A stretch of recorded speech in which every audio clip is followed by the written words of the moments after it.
Courage is not a choice. When I was a child of 7 or 8, I wouldn't want to go into the basement on my own.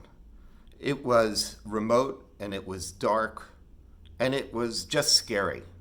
But my mother kept pushing me to learn how to go into the basement on my own. And when I got older and I read a speech by Moshe Dayan, I got an insight into what my mother was doing.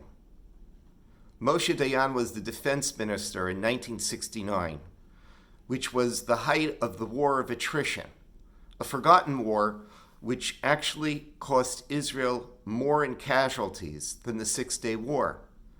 And he went to give a lecture to the Defense Academy. And the topic of the lecture was, Ma Yihiyeh, what will be? And he got up and he gave a speech which actually was a sermon. It was based on the verse in Isaiah in the 44th chapter, which says, Al tira avdi Yaakov. And generally we translate it as, don't be afraid, my servant Jacob. But Dayan explained, Jacob is a wrestler his entire life.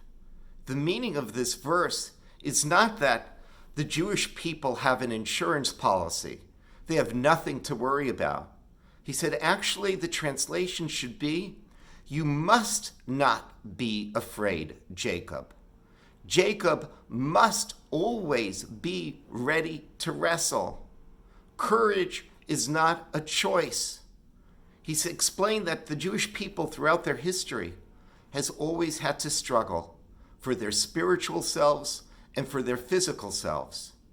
And if you want to know the answer of Ma Yiyeh, what will be is we will be courageous. What will be is we will meet the struggle. When I read this, I got an insight into what my mother was doing. My mother had survived Auschwitz. She too understood that courage was not a choice. And she was showing me, she was encouraging me to learn the lessons of courage on my own. We live during a time in which there are so many challenges, but these challenges have been with us throughout our history. Al tira avdi Yaakov. Courage is not a choice, and we have the inner strength to meet these challenges.